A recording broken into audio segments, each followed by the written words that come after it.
All right. Hello and welcome to another lesson. Today we are going to talk about the Scottish English accent. This one's going to be a really fun one. So let's get into the goals. Your goals for this lesson are to understand the difference between Scots and Scottish and understand the history behind that a little bit. They're going to diverge, and it's a big debate whether Scots is in different language or just a different dialect of English. So we're going to get into that a little bit today. Learn the distinctive features of Scottish English. There are going to be there's going to be a lot of distinctive features, to be honest, but we're going to take a look at those and practice pronouncing them. And finally, you're of course going to imitate words and sentences with a Scottish accent. Since I do not have even remotely close to a Scottish accent, we're going to rely a lot on video from native speakers. So let's get started. First off, let's watch a little bit of the history so that we can understand how the language has developed in the region. This is a very linguistically rich area with very strong distinctive features that are vastly different from one another on such a small area. So we definitely want to give this time to look at this and to understand the background behind the Scots language and then Scottish English as well. So go ahead and watch and then come back to these questions.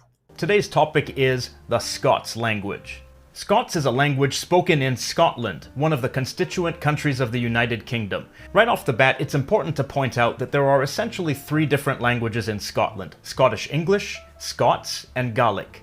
Gaelic is a Celtic language that is only distantly related to English and Scots as an Indo-European language. Scots and Scottish English, on the other hand, are closely related to each other, though they're not the same thing.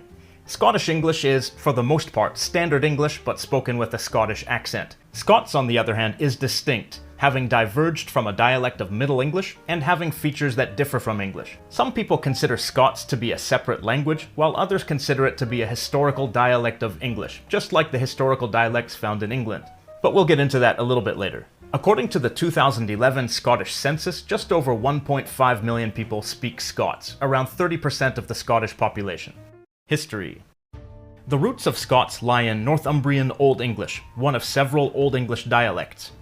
Northumbrian Old English was being spoken by the 7th century in the Anglo-Saxon kingdom of Northumbria, which was located in northeastern England and part of the Scottish lowlands. The Kingdom of Scotland was founded in the year 843 with the unification of the Pictish people and Gaelic-speaking Scots. But English-speaking Northumbrian lands were not yet part of the kingdom. When the northern part of Northumbria finally became part of Scotland in the 11th century, Gaelic became the prestige language of the area, but English remained the most widely spoken language. The variety of English spoken there may have been significantly influenced by Norse, because the southern part of Northumbria, along with much of northern and eastern England, had been under Danish control, and its English dialects had been influenced by Norse. And Scandinavian settlers were also present beyond the border of that area as well. In the 12th and 13th centuries, during the Middle English period, the borough system of administrative division led to the spread of English further into Scotland. Boroughs were autonomous urban communities where traders, merchants, and craftsmen could live and do business in exchange for paying taxes on their earnings. The boroughs were ruled by nobles who answered to the king. They attracted economic migrants from other parts of Scotland, including Gaelic-speaking areas, from England, especially from areas that had been under Danish control, where Norse-influenced dialects were spoken, and from farther away places like Flanders, Frisia, and Scandinavia. English became the common language of the boroughs, but the multilingual environment created by the economic migrants had an influence on the language. So as English became more widespread in Scotland because of the boroughs, it also began to diverge from Northumbrian Middle English. Other influences were Latin, because of its role as the ecclesiastical language and the language of laws and record-keeping, and Norman French, because of the influence of King David I, who had close ties with Norman England. The divergent variety of Middle English that grew out of these influences is now referred to as Early Scots, but at the time it continued to be referred to as English until the end of the 15th century. In the 14th and 15th centuries, English replaced Gaelic in much of the lowlands, as well as replacing French as the administrative language, as well as replacing Latin as the language of records and law. Another thing that happened in the 15th century was that the Orkney Islands and the Shetland Islands came under Scottish rule. Scandinavian settlers had been living on these islands since the 9th century and spoke a language called Norn that derived from Old Norse. But Scots-speaking settlers began to move there, and the prestige language became Scots. From this contact, new dialects of Scots would develop with more Norse influence than other forms of Scots. These dialects are Shetland Scots and Orcadian Scots, or Orkney. By this point, Scots had become fairly distinct from English as spoken in England. One thing that set them apart was that the Southern English dialect of London was becoming the standard in England, whereas Scots had more in common with the Northern dialects. Another thing that set them apart was the Great Vowel Shift. The Great Vowel Shift took place between the years 1350 and 1600, more or less, and caused vowels of English to be pronounced differently. This also affected Scots, although the specific changes were different, and some vowels that changed in English remained unchanged in Scots. For example, in Middle English, the letters OU represented the sound oo. In Southern English, and thus in Standard English, this sound shifted to ow. But in Scots, it remained unchanged. So today, in Standard English, you say mouse, but in Scots, you say moose. Moose? I'm not a moose. And a brown cow in English is a brún cú in Scots. Who knew brún cú? The Great Vowel Shift took place at about the same time that English orthography was becoming standardized, so that English spelling often reflected earlier Middle English pronunciation. And it still does today. Scots, on the other hand, was written more freely, to reflect the way it was really pronounced. An extensive body of Scots literature was written in the 15th and 16th centuries, but towards the end of that time period, as English was growing in prestige, Scots was increasingly being written using a combination of Scots and English spellings. When King James VI of Scotland became the unified monarch of England and Ireland in 1603 and began to rule from London, the influence of English continued to grow, with the Scottish upper classes adapting and anglicizing their speech and writing. This is what ultimately led to the development of Scottish Standard English. Scots was still widely spoken by the common people, but with the full union of England and Scotland in 1707, it became even more discouraged and frowned upon. Okay, so what did you think? There's a lot going on here in history, right? So, number one, when did Scottish English become very distinct from Southern English? Number two, how was the Scots' Great Vowel Shift different from that of Southern English dialects? And number three, what historical event made the difference between Scots and Scottish Standard English? You ready? Let's look. By the end of the 15th century, this is when we start to really see a difference between Scottish English and Southern English. Now, we're also going to see here, they were always more closely associated with northern dialects of English. However, this is where we begin to really see a very distinctive and different difference. And notice that this is about the time the printing press established in 1499, right? This is when the printing press was to really standardize English spelling. So this is a very important time where spelling is also going to be very different between the South and the North on this island. Now, the Scots' Great Vowel Shift, they maintained the original vowel sounds, whereas Southern English dialects just moved on. They actually moved their sounds around, but the Scots' Great Vowel Shift did not move hardly at all compared to the Southern dialects. So you, instead of mouse, what was once moose became mouse. Well, in Scots' Great Vowel Shift, it stayed moose. So you would say moose for mouse, which is funny because that sounds like a different animal. Now, what historical event made the difference between Scots and Scottish Standard English? This is when King James VI of Scotland became the monarch over the unified area of England and Scotland in 1603. Now, this is, I believe it's King James I for England. Don't quote me there, but this is the King James that so much of history reports on in the Western English classes and Western history classes. So this King James is the one that brought a unification of the language. Just because he was the Scottish king or came from Scotland did not mean that he brought the Scot language to England. I mean, a little bit, yes, but the upper class in Scotland actually anglicized their speech and their writing, including their spelling system a little bit. So this is where we start to see much more of a mix between the two. So it's very interesting that the lower classes continue to speak Scots, and then Scottish Standard English happened because of the upper classes. Very similar to what we see in the difference between the French-speaking upper classes in England versus like speaking Old French and Norse, as opposed to Norse French. Sorry, not Norse, but Norse French versus English of the common people. So we're seeing a very similar idea happen in the Scotland area. This history, guys, is so important to understand in order to understand the roots of a dialect or an accent. Very, very important. So let's look at the rest of this video. We're not going to watch the entirety of it, but there's just a few more minutes here talking about the difference in the Scots language versus English. And this is very fascinating. You're going to hear a lot of examples. So this one's exciting. Go for it. What is Scots like? Well, it's a lot like English, but the main difference is in the way it's pronounced, especially the vowels. Of course, there are many different accents of English, but Scots has distinct pronunciation of its own. And unlike English, Scots is written and spelled to reflect the sounds of the spoken language. So when you read Scots, the differences become more obvious. Scots also uses its own words and expressions that are not a part of English, though some people may pepper their speech with Scots words for effect when they're speaking mainly Scottish English. Let's look at a few examples of everyday speech in Scots. The pronunciation and the spelling depends on the local variety, but these examples are from Ayrshire in the Scottish lowlands. Here's a sentence meaning, the children caught some insects in the garden. The bairns caught some beasties in the garden.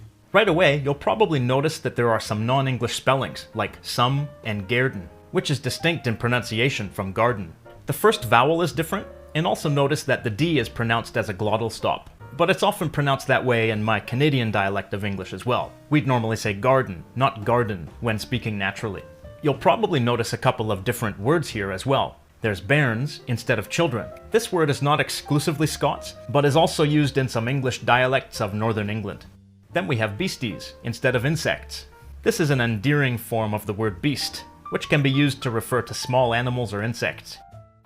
Here's a sentence meaning, I went to the shop with my little brother and sister. I went to the shop with my wee brother and sister. Here the first thing to notice is, I went. This clearly isn't the definite article a, because it's followed by a verb. This is actually the first person singular personal pronoun, like I in standard English.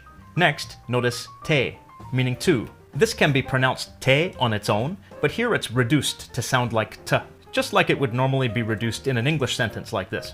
As in, I went to the shop. We can hear the full vowel sound in this word, way, which means with.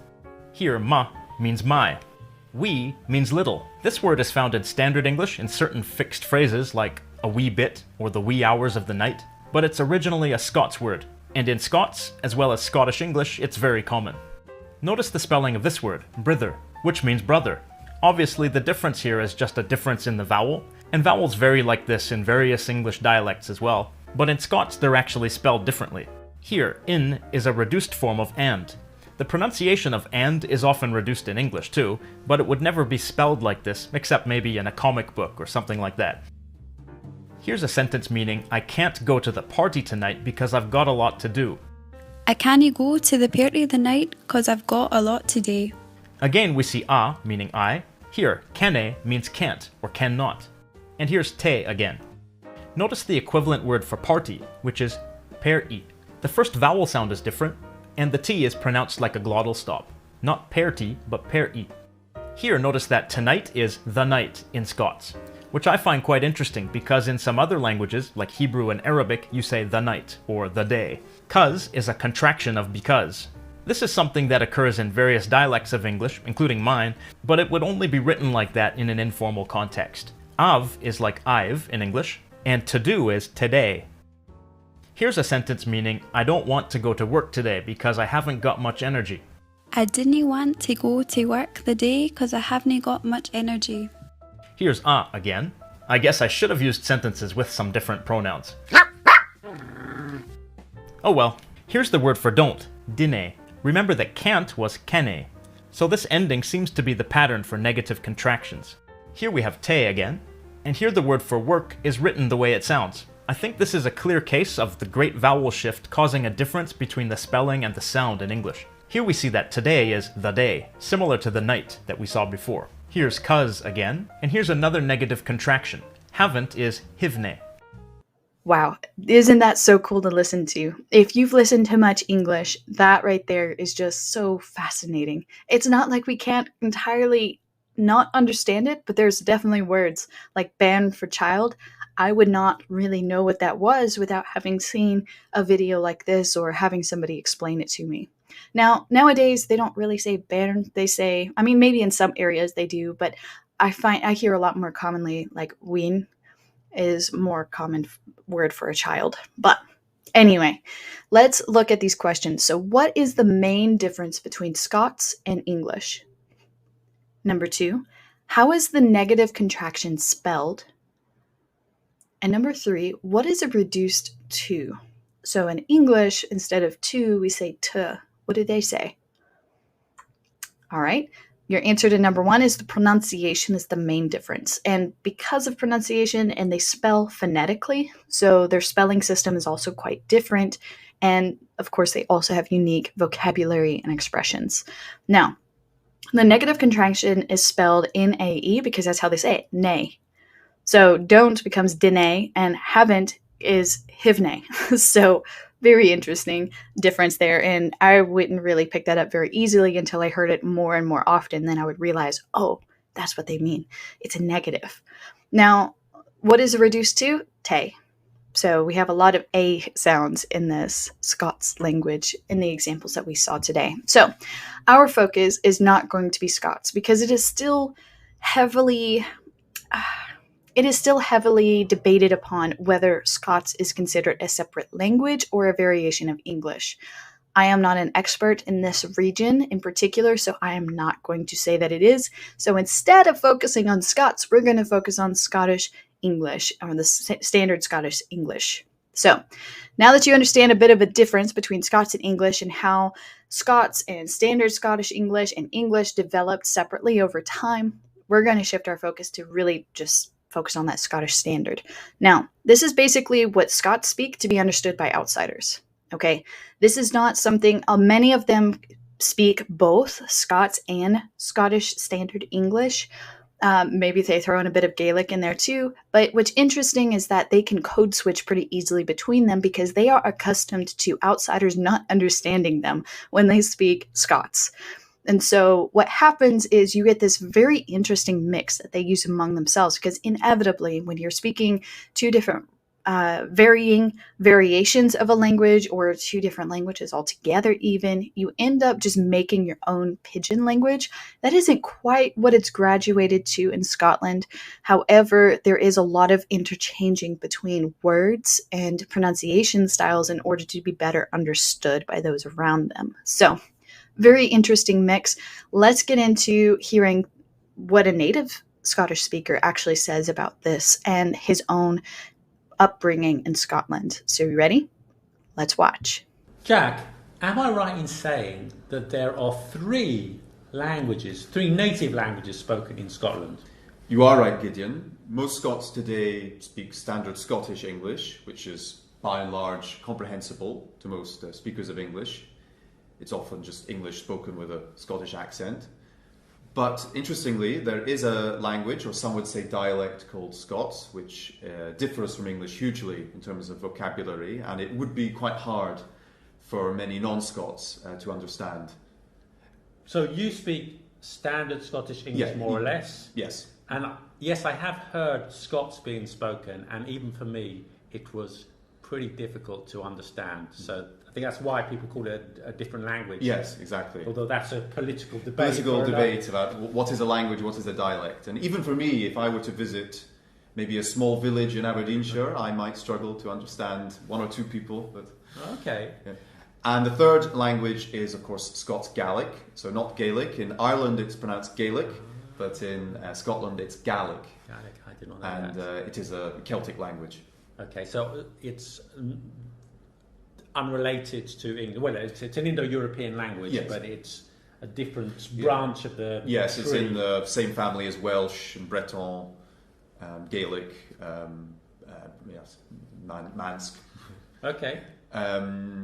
Yes, so this is completely different, and I only speak a few words of Gaelic. So where in Scotland do they speak Gaelic?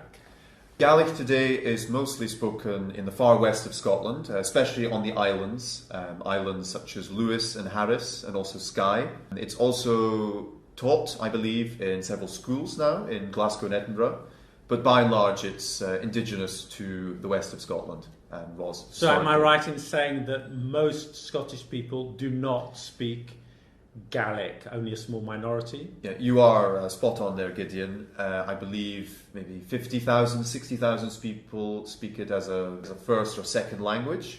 And where do people speak Scots, the Scots language? So while Gaelic tends to be stronger in the west of Scotland, Scots tends to be stronger in the east, especially in the northeast near Aberdeen. This is a variety of Scots known as Doric, which even I would sometimes struggle to understand if I were to walk into a pub in Peterhead, for example. Okay. It's also quite prominent in Shetland. I lived in Shetland 5 years ago for 1 year. This is a very interesting variety of Scots because it sounds quite Scandinavian. Ah, okay. And a little bit in the southwest of Scotland, in Ayrshire and around Glasgow, there's also another variety of Scots. And am I right in assuming that some people will speak Scots at home and Scottish English to the wider community or when they leave their region? I think you're right there, Gideon. For example, in Shetland, I knew people who would speak Shetland dialect with their friends or family at home, but when speaking to a non-Shetlander or in a very formal situation, they would speak standard English, standard Scottish English. I think, according to the census, it's at least 1 million or 2 million, 1 to 2 million Okay. Scots claim to speak Scots. Okay, Or to understand Scots. So that's about 25 to 30% of the population? Yeah, 35%, yeah. So, can you give us a sentence or two that shows the viewer the difference between Scottish English and Scots? For example, you could say, if you have a lovely sunny day, you could say, oh, it's a braw day. It's a braw day. It's a broad day. It's a broad day, yes. Is my accent okay? Yeah, it's good enough. Whereas if it's very, very cold, miserable, dark, you could say it's a dreich day. It's a dreich day. It's a dreich day.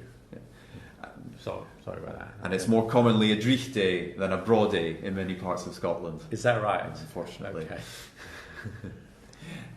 You could also say I ken for I know, like I ken him, I know him. I've heard that before. I would never use it, but I've heard that. Yeah, I ken him. I ken him. Yeah, I ken him. Or The word ken comes from German, is it? Yes, kennen in modern German means to know someone, to know something. Right. So yeah, it has this Germanic influence. Okay. Or I dinna ken means I don't know. I dinna ken. I dinna ken, yeah. Yeah, not bad, you did. Yeah. So I could say that iron brew is a delicious drink, but I dinna ken it. Yeah, No. I didn't kent it before. Kent, I think in the past it would be Kent. Like I never kent it before. Yeah. I never kent it before. Yeah.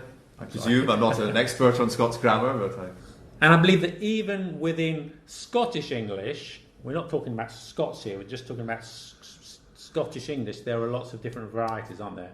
exactly, Gideon. Let's take the two biggest cities, Edinburgh and Glasgow. They're only an hour apart, but the English spoken in both cities is quite different from one another. Edinburgh's tends to be quite easy to understand, I would say, for most learners of English, whereas Glasgow tends to be described as one of the hardest accents in the UK for outsiders to comprehend. I have had that experience. Have you? Although having said that, I know that Trainspotting, the film Trainspotting, is set in Edinburgh, and that was very difficult for many people to understand. Yes, I guess that's what you would call a working class of Edinburgh accent, so that can be a bit harder to understand. So sometimes subtitles are required. Yeah, sometimes, yes. But we're talking here, just to be clear, about Scottish English and not Scots. So these are varieties of Scottish English. Yeah, there is a huge variety of accents in That's Scotland. why it gets so complicated. Yes. Yeah. Okay. Yes. So, are there any words of Scottish Gaelic or Scots that have been adopted by the rest of the English-speaking world? There are some examples, Gideon. For example, what we have on our legs today, trousers. In American English, they would obviously call these pants. from pantalon, but in British English we call these trousers, because in Gaelic these are known as trews. Oh, okay. It's kind of ironic because Scottish men are famous for not wearing trousers, for wearing kilts. Wearing a kilt, yeah, and I'm afraid I'm not wearing one today, but for a friend's wedding, for example, I would wear my kilt. The viewers will be disappointed. Yeah, They I'm can't so you could sorry. have lied because they can't actually see you. Yeah, they can't. Below the belt. Oh, yeah.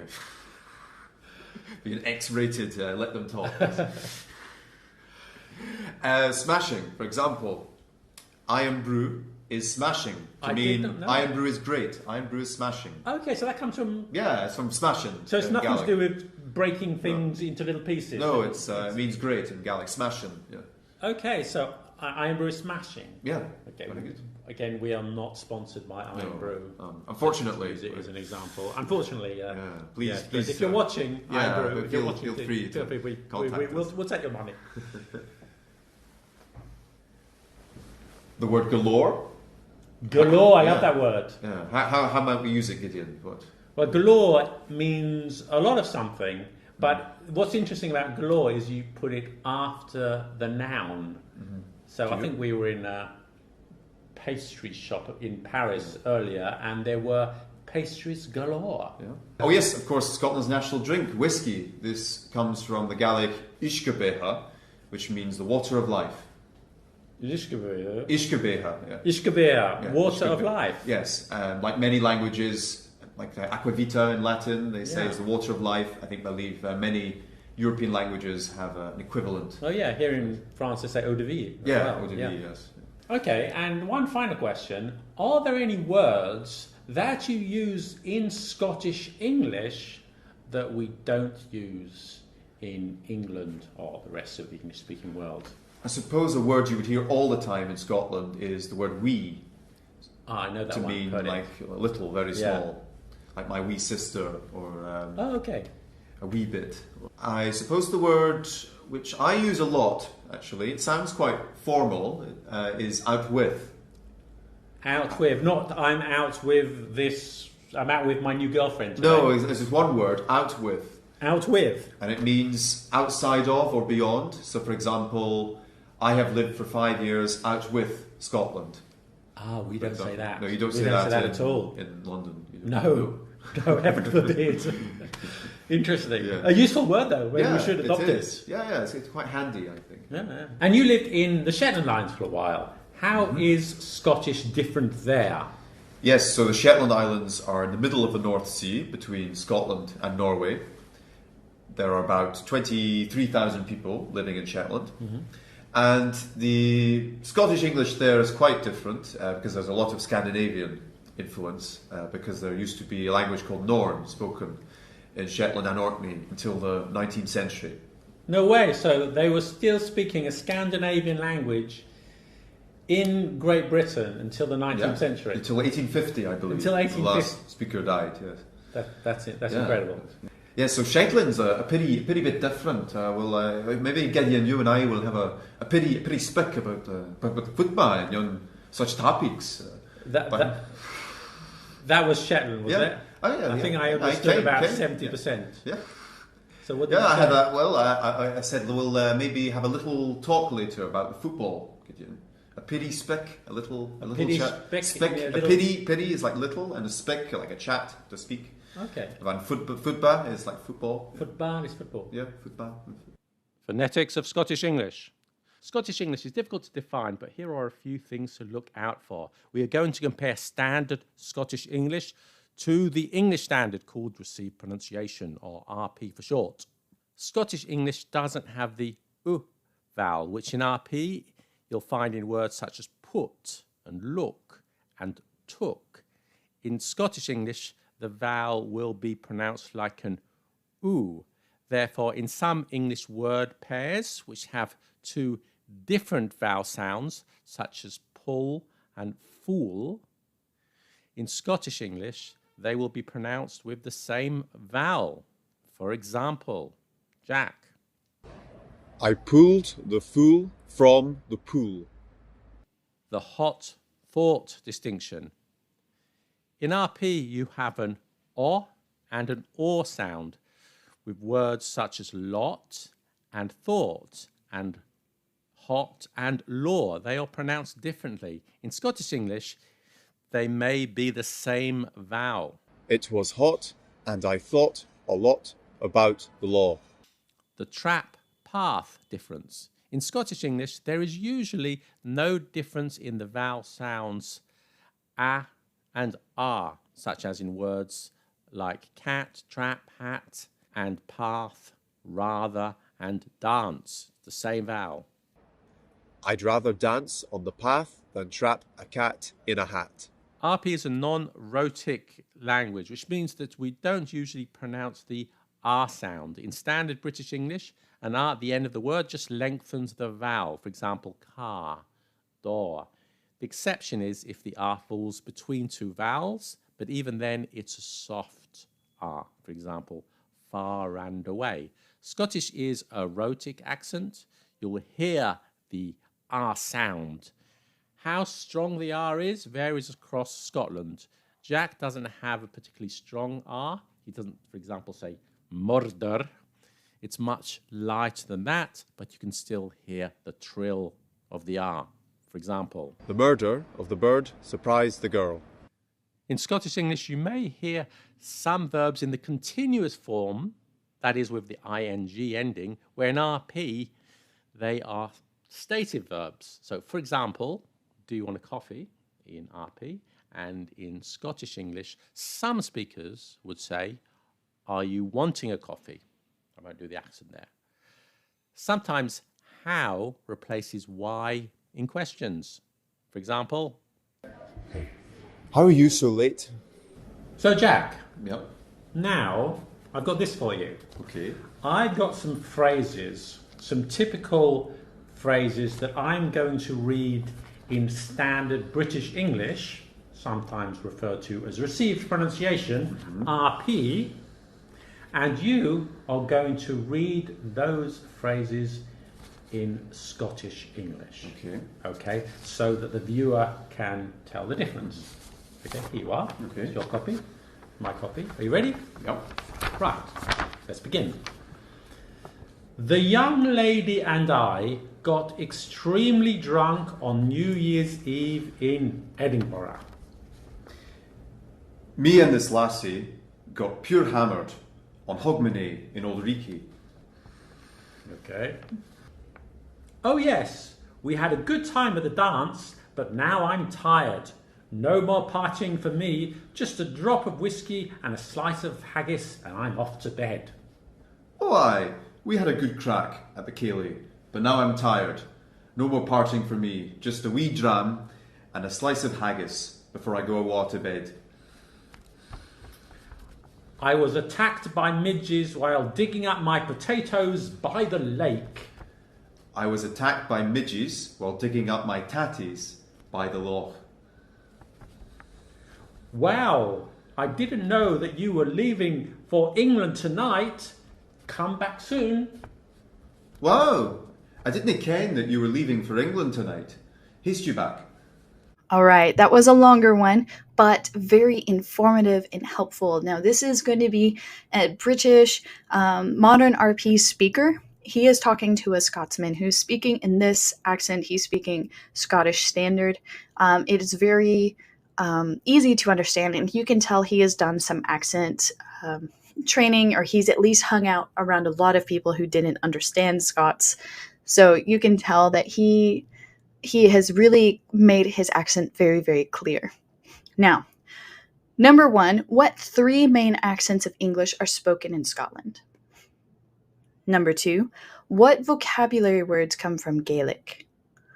Number three, what sounds does Scottish English lack?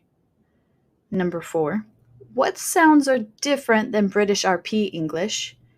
And number five, what are a couple of grammar differences that the host explained? All right. We have Scottish English, Scots, and Gaelic. Now, Gaelic is really its own language, to be honest, but many of its vocabulary is inserted into these other two variations. Now, what vocabulary words come from Gaelic? Words like trousers, smashing, galore, and whiskey.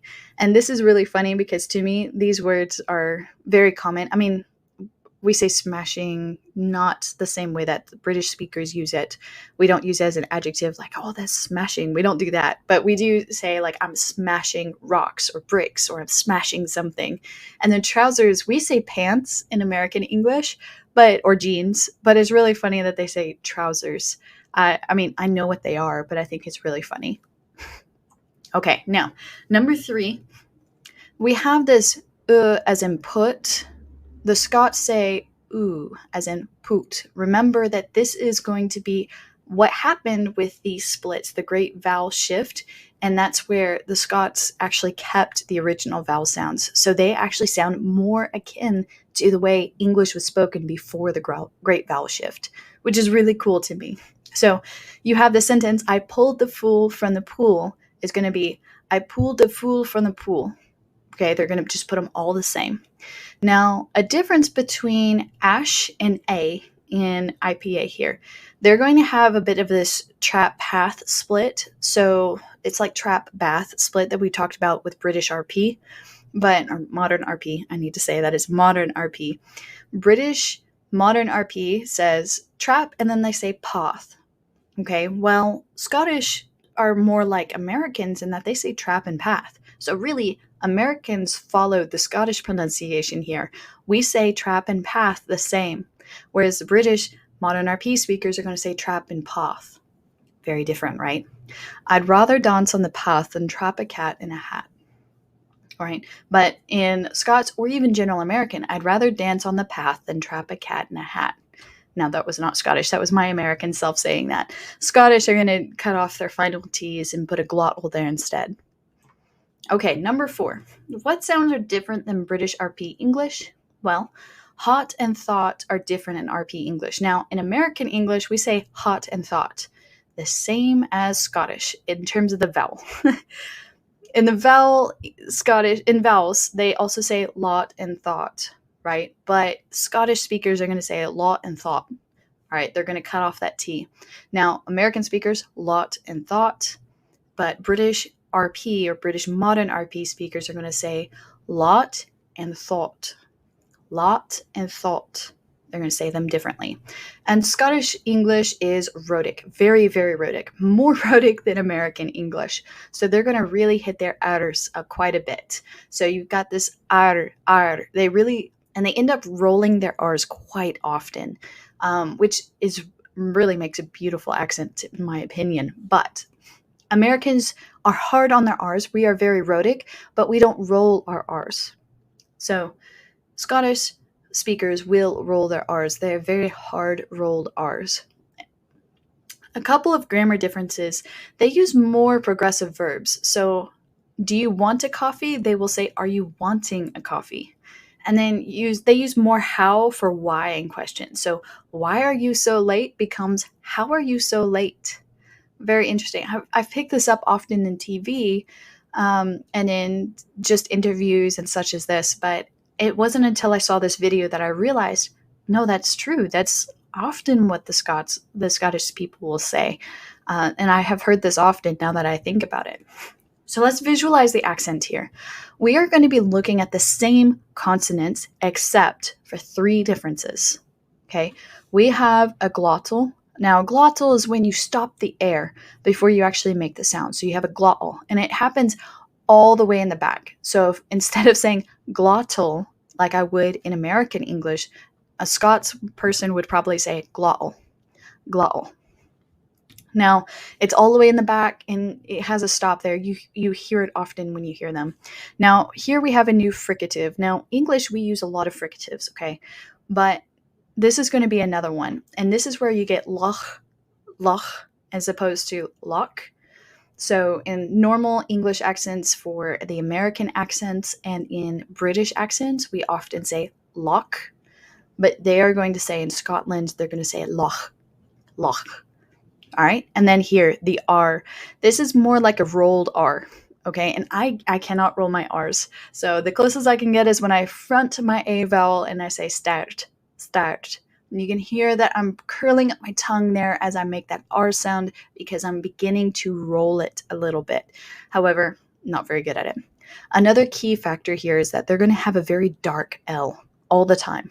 So they're going to say ball, ball, rather than just ball, ball. They're going to say ball. They're really going to curl that tongue up and back to make that L very, very clear. All right. Consonants in Scottish English. Hard R's and rolled R's. We're going to have lots of R rolling. We're going to have a lot of WH words pronounced with the H sound. So instead of where, it's going to be where, where, where. And instead of who, it's going to be who, who. They're going to have that W in there. It's like they're saying the WH together. Now, dark L, there's no light L sounds. It's all hard.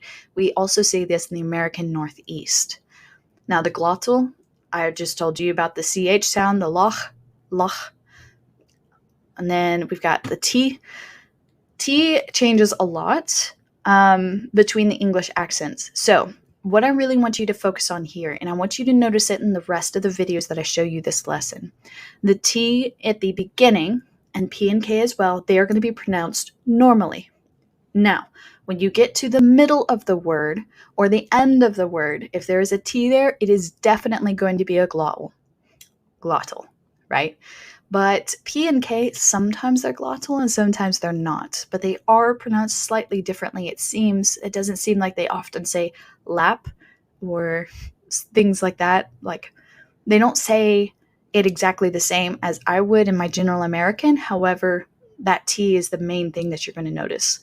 So put becomes more like put, and then glottal becomes glottal. All right, we're going to see a lot of this.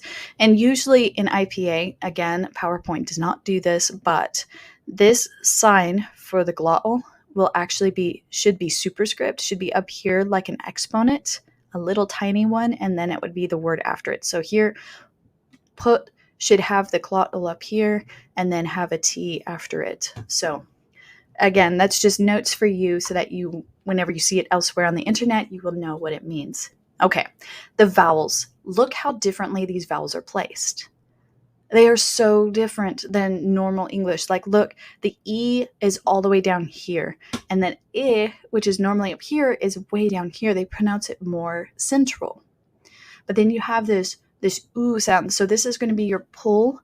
They're going to say pool. You're going to say house or house in British modern RP. They're going to say hoose. And that's what this is. And they're putting that in the center upper part of their mouth. Now, the O is about as high as they go over here. But look what's missing over here is the omega, the upside down omega over here. The O sound, the O sound. So we get these, we're missing a lot of the diphthongs that we would normally have in American English and in British RP, British modern RP. It's not going to be here. We're also missing the ash.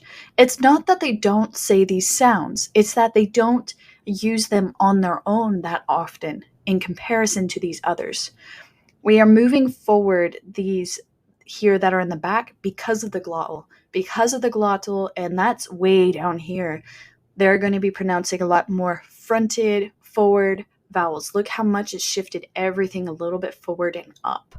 There's nothing down here at the base bottom. The bottom back of your mouth, nothing. The bottom front of your mouth, nothing. Everything's going to be raised just a hair. And we're going to see a lot more of how this impacts the diphthongs in the accent as we go.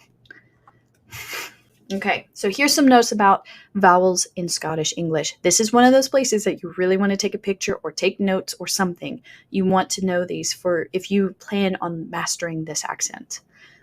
There is an inconsistent vowel length. So you can see this a little bit in the foot goose split. So instead of as in put, notice that that's not on this map right here. They don't do it very often. Instead, they make it an oo sound. So they say put rather than put. All right, trap bath split. There's no difference, just like general American. So the British modern RP is going to say trap and path. They're going to say trap and path, just like we do in America. Again, lot, thought split, different in British modern RP. They're going to say lot and thought. Well, in Scottish English, they're just going to say lot and thought, just like in a general American accent would say. North and force. There is a difference here. In modern RP, this O becomes or. And then you've got four. So we have 4 horses. We have 4 horses in general American. We have 4 horses again in modern RP, but in Scottish English, we're going to have something more like 4 horses. 4 horses. Again, remember they roll their R's, so it's going to be more rolled than what I can produce.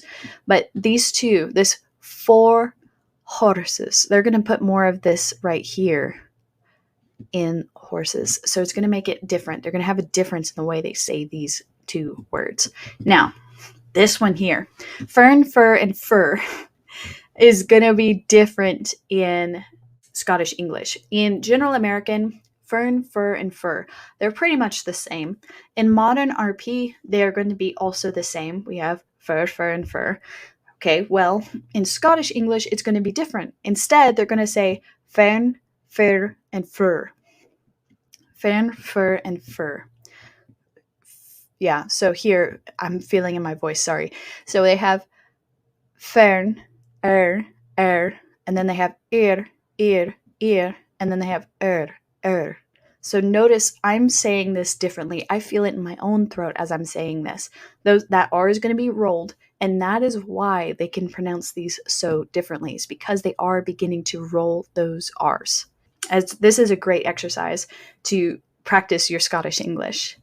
Now, this capital I here instead of a lowercase I on E words, the words that end in Y. So happy would become happy. Happy becomes happy. All right, do you hear the difference? Happy, happy. E. Okay, they do this a lot on their adverbs and adjectives that end in Y. All right, so let's visualize the diphthongs. I had to draw this in because I couldn't find a better map, but these are the Scottish monophthong chart with the diphthongs drawn in. You are going to have 4 main diphthongs here. And notice they're going to start from entirely different places. We have that AI that we're used to seeing for like price and right. Well, they're going to do it a little bit higher up and a little bit further back than a general American accent would be. And of course, it ends somewhere here in the middle of the mouth rather than up here. Now, they like this here, and this is where we actually see the upside down omega. Okay, so we have O, and then we have A. All right, then we also have I. All right, so let's go look over here.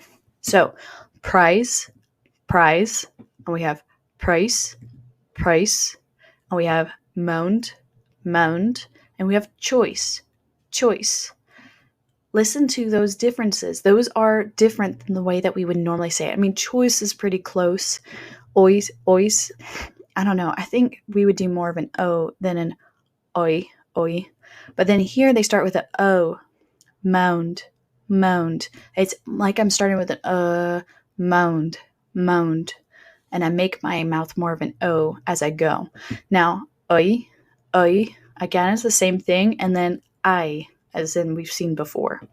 Now, the diphthongs are being simplified. So in British modern RP, you have this O as in no, and don't. Well, in Scottish English, you're just going to put an O in there, and you're just going to say don't, or don't. Goat is pronounced in British RP as goat. Well, they're just going to say goat. They're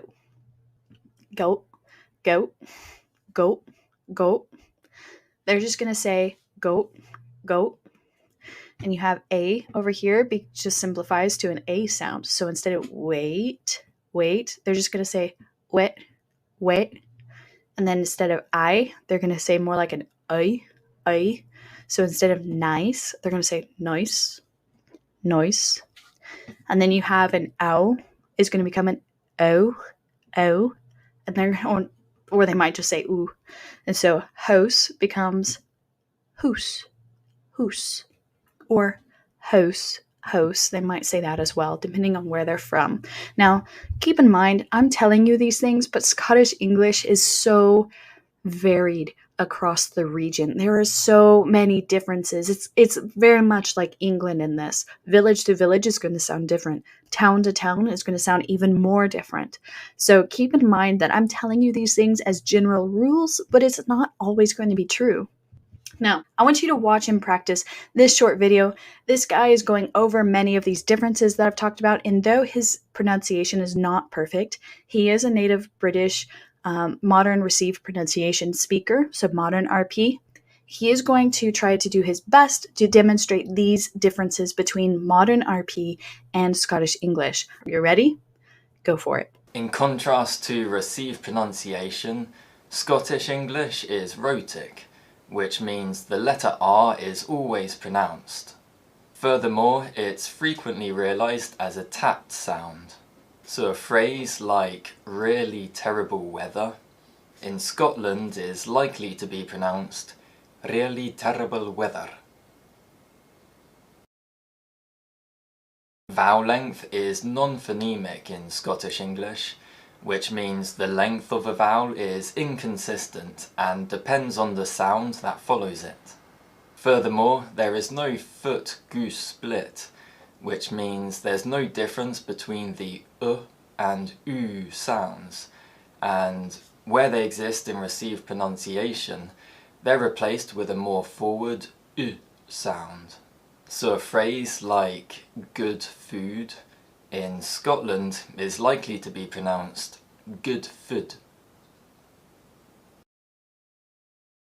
Similarly, there is no trap bath split, which means there's no difference between the R and A sounds, and where they exist in received pronunciation, they're replaced with a more central A sound. So a phrase like a heart attack in Scotland is likely to be pronounced a hat attack. There is also no lot thought split, which means there's no difference between the O and OR sounds, and where they exist in received pronunciation, they're replaced with a shorter O sound. So a phrase like I bought a clock in Scotland is likely to be pronounced I bought a clock. However, there is a north-4 split, which means that where the OR sound exists in received pronunciation, it's replaced with a short O or a more closed O sound, depending on the word. So a phrase like 4 horses in Scotland is likely to be pronounced 4 horses. There's also a fern, fur split, which means that where the sound exists in received pronunciation, it's replaced with the ir, or r sound combinations, depending on the word. So a phrase like the first person returned in Scotland is likely to be pronounced the first person returned. The I sound is used at the end of words containing the Y suffix, and it's more open compared to received pronunciation, as is the E sound. So a phrase like Edinburgh City in Scotland is likely to be pronounced Edinburgh City. The A and O sounds have lost their glides and are pronounced more like single vowel sounds. So a phrase like don't wait in Scotland is likely to be pronounced don't wet. Meanwhile, the I and ow diphthongs start from a more central position. The ow diphthong may also be replaced with a single U sound in high-frequency words. So a phrase like a nice house in the mountains in Scotland is likely to be pronounced a nice house in the mountains. There's no H dropping in Scottish English, and the sound is often used in words that begin WH. So a phrase like, where is he, in Scotland is likely to be pronounced, where is he? The dark L is used in all contexts, and the glottal fricative may be used in words of Gaelic origin that end CH. So a phrase like a large loch in Scotland is likely to be pronounced a large loch. The unvoiced plosives p, t and k are weakly aspirated in initial position, but strongly glottalized in middle and final position.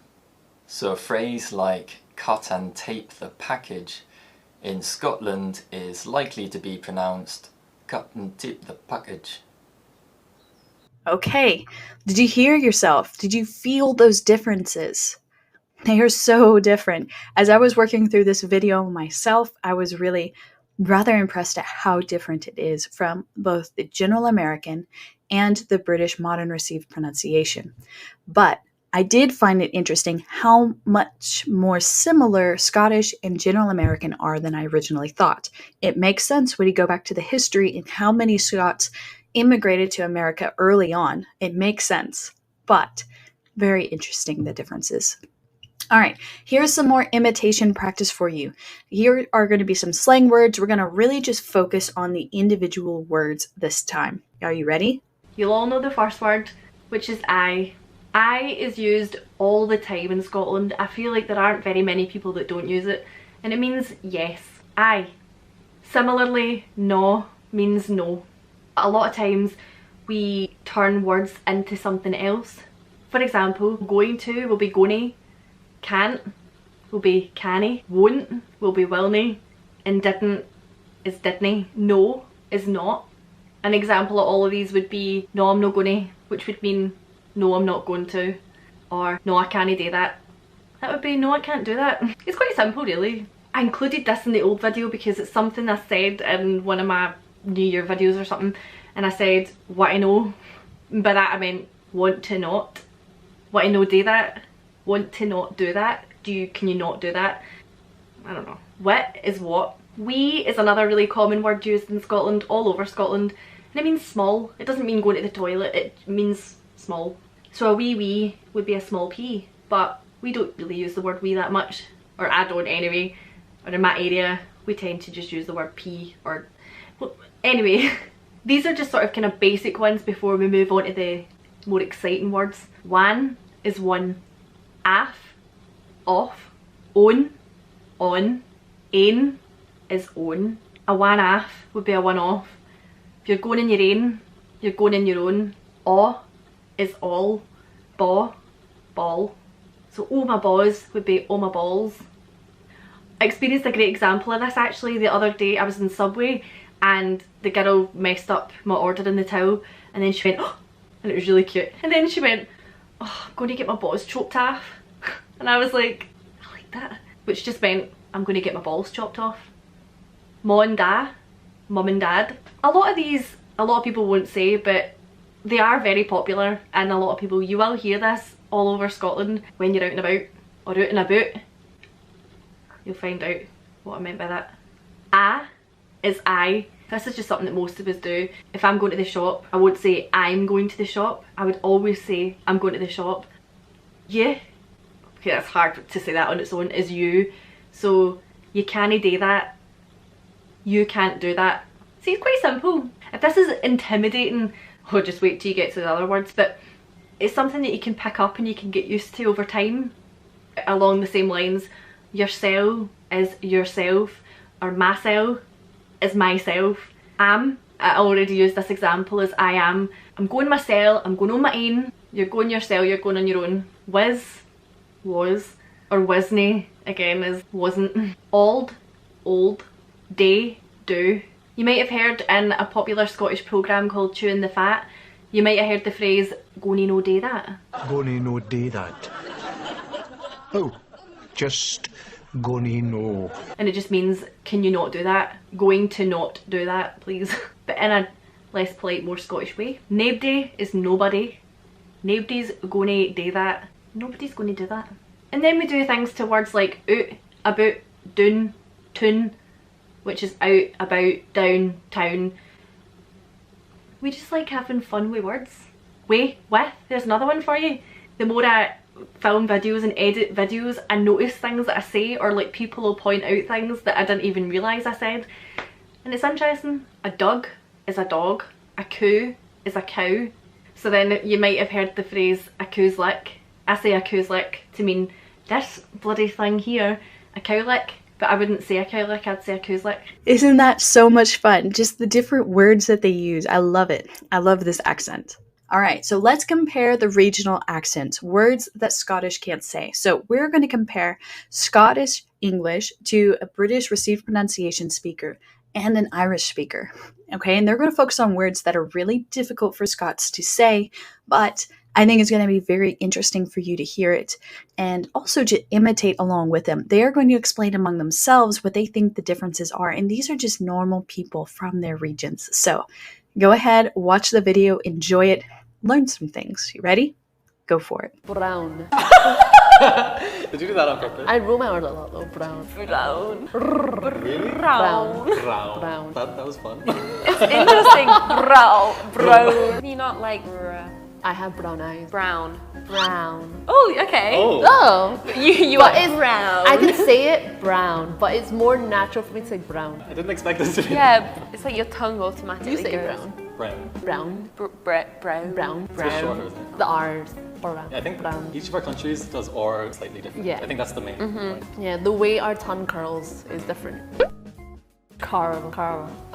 It's the R. Brown. Carl. You're not pronouncing it. You're still pronouncing it. Yeah. Carl. Carl. We don't even say the R. It's just like I think Carl. you can't pronounce It's me. Am I not? Irish people are really good at rolling your R's as well. But the R sound is strong. It just sounds like it's really difficult to get the word out. You're like Carl.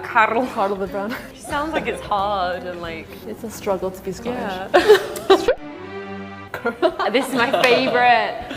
Love this. Curly whirly. Curly whirly. Curly whirly. We have that as a chocolate bar. Yeah. The chocolate. So like I'm gonna go out and get a curly whirly. Curly whirly. Curly whirly. Curly whirly.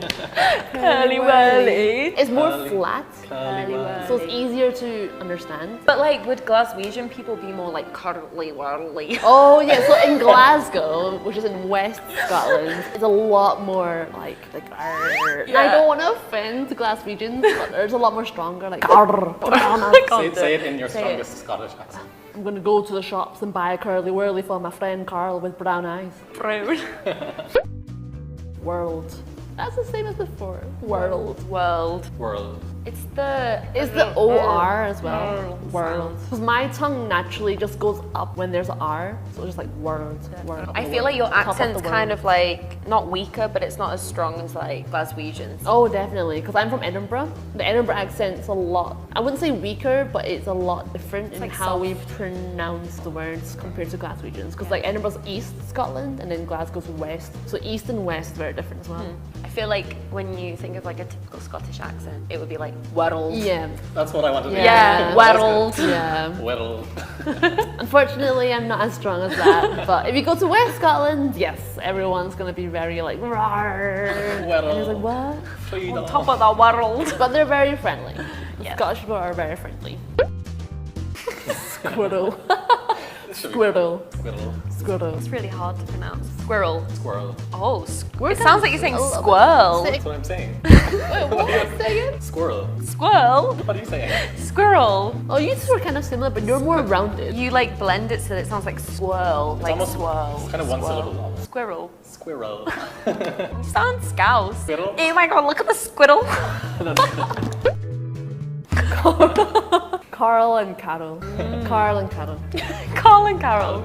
Almost like C-A-R-E-L, right? Carol. I guess they're very similar. Carol. Would you say Carol? Oh, Really? Carol. Carol. It's like more of a you sound, Carol. I would Oh, say no, okay. Carol and Carol. I think we're both similar. Instead of you're like Carol, where we're more like Carol. For Carol, it's quite different for all of us. Carol. Carol. Carol. You've got like an almost like a almost the H sound there too, like I think it's just a Carol. Carol and Carol. Irish wristwatch. Irish wrist. Ooh. This is a tongue twister. That's a tongue twister. Irish wristwatch. Wristwatch. Irish wristwatch. love that roll in That's a before. lot of rolling. Say it 3 times fast. No. Irish wristwatch. Irish wristwatch. Sounds like you're saying wish-wash. I literally Irish never wristwatch. put those 2 words together. Even the wristwatch is like, Yeah. say wristwatch 5 times. What? Wristwatch. Hard. Irish wristwatch. Because it's got the sh, Irish, but then it goes into Irish wristwatch, Irish wristwatch, Irish wristwatch. Oh. a roll of lino. I never use linoleum. You can't say it. That's why they don't use it, because they can't actually say it. A roll of linoleum. Linoleum.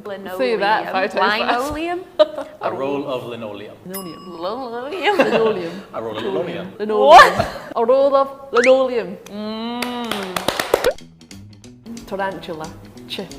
Tarantula. Yeah, I think that's pretty good. Tarantula. I think with this word though, like we all change our T's into CH. Tarantula. Tarantula. Makes it easy. Vocabulary. Vocabulary. So there's one more syllable. Vocabulary. Oh, she's confused herself. I don't know. Oh, burglar. That's my favourite. Burglary. Burglary. Oh, very proper. Burglar alarm. Burglar alarm. Burglar alarm. That's cool, I like that. Scottish accent's so hard. Barrel. This sounds barrel. Do you like barrel like an E? You go up at the end though. Yeah. Barrel. And I'm like barrel. I like your one when you go barrel. See, all Scottish people can do that. Irish people cannot do that. Well, this Irish person cannot do that. Maybe it's my Scottish genes that gave me the. If you say it really slowly, just like barrel, then we just say it fast, like barrel. It's cool. All right, back here to the quiz. That's so much fun. They look like they're having so much fun as they do this. All right, number 1. What did the Scottish speaker do that was so different from the British and Irish speakers? Number 2. Because the British speaker's accent was non-rhotic, how did she sound compared to the Scottish speaker? If you could put that down into a word or a phrase. Number 3. What was the difference between the Irish speaker's R and the Scottish speaker's R? Those are pretty particular questions, so if you need to go back to the video, go ahead and do that to watch. All right, number 1, she rolled her R's a lot, just typical Scottish speaking, right? The British speaker, because they're non-rhotic, she sounded much more flat than the Scottish and Irish speaker, both because she didn't roll her R's, just because she's non-rhotic. So you can already kind of tell that, and she also had more open-mouthed vowels, so instead of flat, it was more like flot, and she had thought instead of thought, so very different, more flat-sounding English. Now, number 3, the difference between the Irish and Scottish speaker, this is much more difficult to discern up front from the beginning, because you haven't studied Irish speaking yet, but the Irish speaker didn't roll his R's as much as the Scot lady did. Now, she was much more, his R's were much more pronounced than the British speaker's R's. So you have, if you put them from a scale from the strongest to the weakest R sounds, you're going to have the Scot, then the Irish, then the British speaker. So very interesting, and we're going to get into Irish speaking next. So don't worry about that. We're going to get into it, and then we'll flesh it out and give you time to really dig into the accent and see what you think. Now, Scottish English and Scots are not the same accent. That is very important for you to remember. Scottish English differs from British modern RP in multiple ways, among not the least of which is vowels, diphthongs, and a few consonants. Now, Scottish English speakers really roll their R's, and they use a lot of dark L's. Scottish English speakers also have a unique set of vocabulary, grammar, and expressions, and they code switch between Scots and Scottish English in many cases. Some of them will also code switch with Gaelic, but I think most of them realize that Gaelic, nobody else understands at all, so I think they understand that some of those words might be more fun and expressive to use in certain situations, but they don't really use them with outsiders very much. So, There you go. Next, we're going to get into Irish English. I'm looking forward to it. It's going to be a lot of fun. I'll see you in the next one.